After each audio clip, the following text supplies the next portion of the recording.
Dugald Semple was a Scottish advocate of simple living, a naturalist, prolific author, and fruitarian. He is sometimes credited with co-founding the vegan movement in 1944 without using the term vegan. Semple's mother hailed from a farm near Beith, and his father worked as a tailor.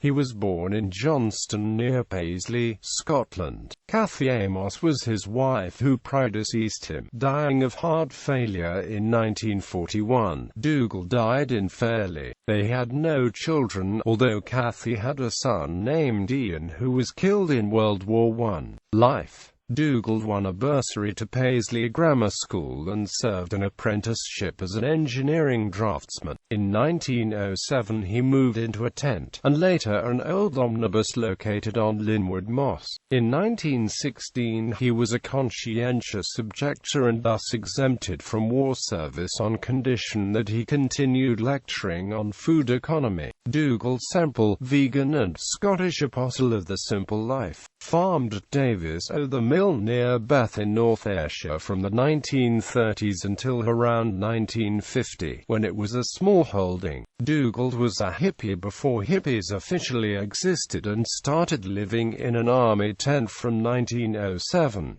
He was sometimes known as the hut man, from living in his hut on wheels, a caravan, and therefore probably did not live in the house. He later lived in Fairlie. Semple preached self-responsibility and care for others. Curiously, for a vegetarian, he appears in a photograph of Davies o' the Mill to be keeping chickens. He regularly appeared on radio programs, including Out with Romany and Hudman of the BBC. He lived with his wife Cathy in London for 2 years when he was the secretary of the Vegetarian Society, a regular visitor to Ailsa Craig. He was known locally as the Birdman, and was an enthusiast for outdoor living, publishing a book entitled A Free Man's Philosophy. He welcomed walkers and cyclists who often camped on his land. In 1963, Dugald detailed his journey towards vegetarianism. "I began rather drastically over 50 years ago by cutting out not only all meat or flesh foods, but milk, eggs, butter, tea and coffee. Cheese I have never eaten, indeed I hate the very smell of this decayed milk. Next, I adopted a diet of nuts, fruit, cereals and vegetables. On this Edenic fare I lived for some 10 years, and found that my health and strength were greatly improved. While I was in London, I found it necessary to add some dairy products to my meals, but on returning to Scotland I gradually eliminated these again." In later life he lived in a modern cottage and even owned a car. Fruitarianism. The Fruitarian Society was plagued with disputes over the definition of fruitarianism from as early as 1907.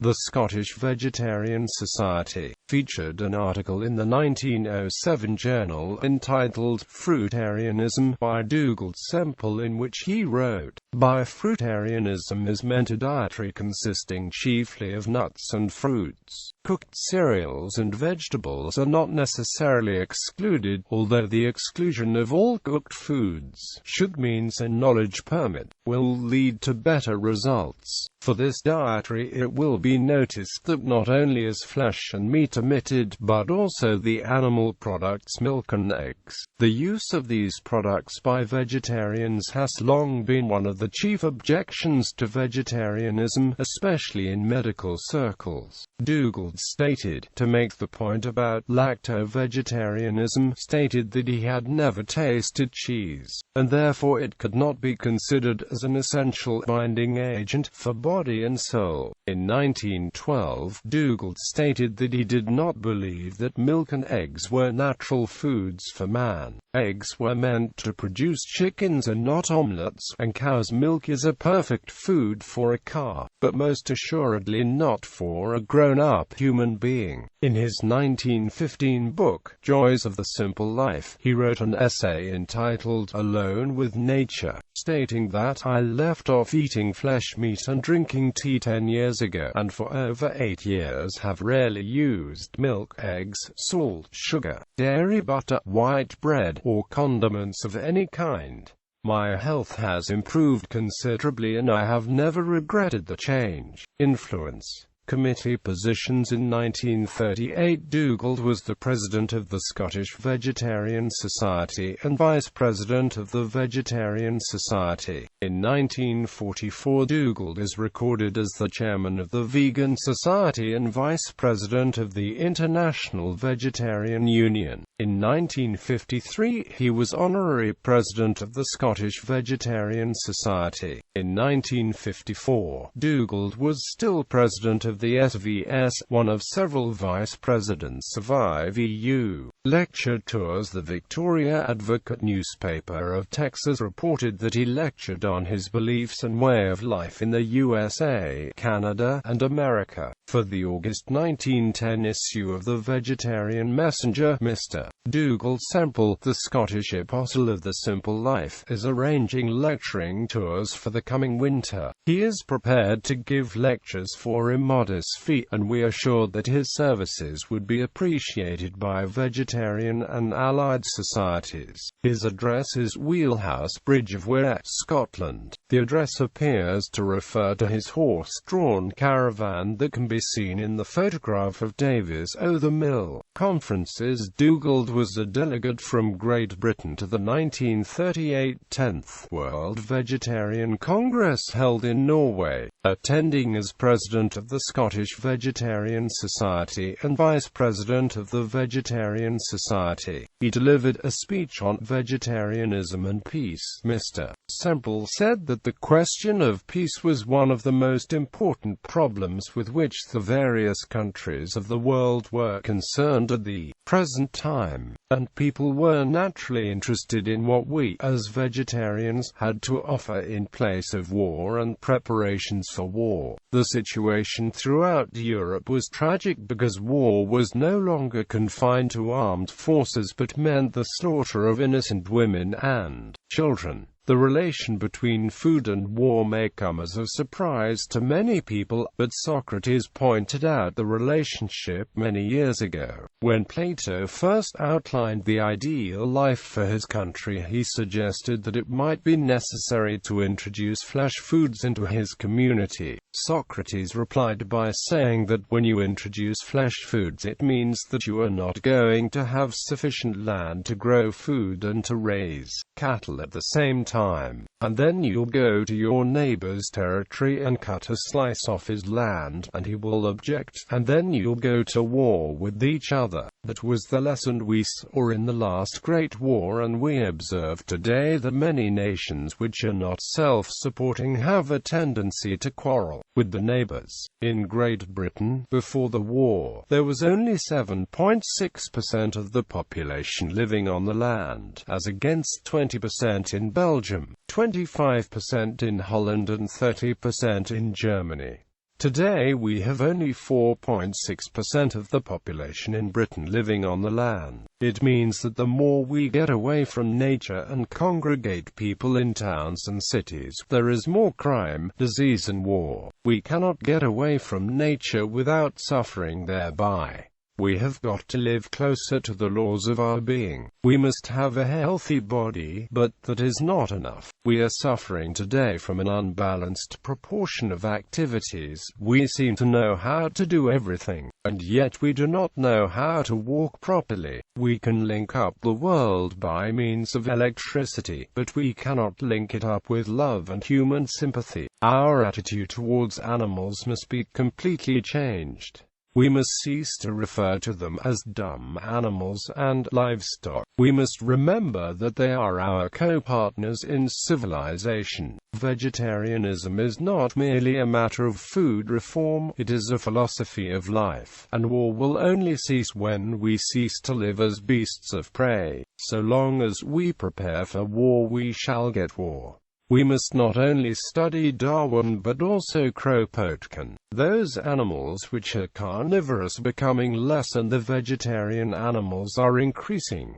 Vegetarianism is the first great step. The killing of human beings is akin to the killing of animals, and so the exploiting of animal life leads to the selfish exploitation of human beings. Dugald quoted Robert Burns, appealing for a more widespread appreciation of the real values in life: more sunshine for the body, more love for the soul, peace for every living creature the world over.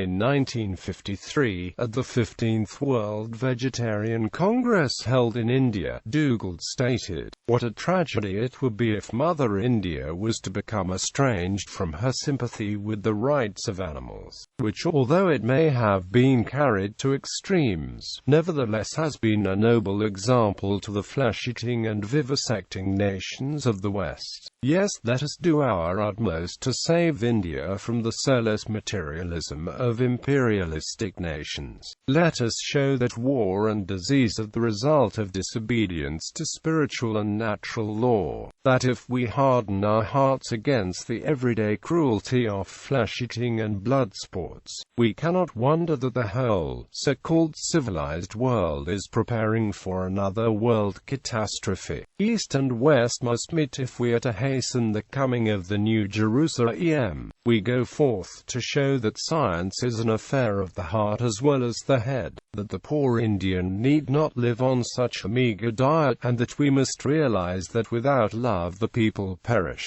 The basic error, as Mitra, editor of the Indian Journal, once told me, you people live beside yourself, we live from ourselves. It is only more life in the soul that can unite all people." In 1955, at the World Vegetarian Congress in Paris, Dugald Semple was listed as a speaker. Individuals: Maurice Crock, born in Johannesburg, South Africa, and whilst seeking solutions for his health problems was influenced by natural healing writers of the 20th century such as Dugald Semple, Vincent Priestschnitz, Louis Kuhn, etc. Government civilian rationing began at the end of World War I, on the 1st of January 1918, with sugar, then meat, butter, and margarine. The government of the day consulted Dugald and a colleague in order to educate people concerning how to ration available produce and other food and to propose acceptable substitutes for meat, which had become familiar in their diets. No Stipend League. Dugald organised a Scottish No Stipend League against the Church of Scotland's practice of levying a tithe on landowners for the minister's stipend. He was particularly offended because the levy applied to landowners regardless of the faith. Death. In 1953, Dugald wrote, "Most people do not die, they kill themselves with their knives and forks."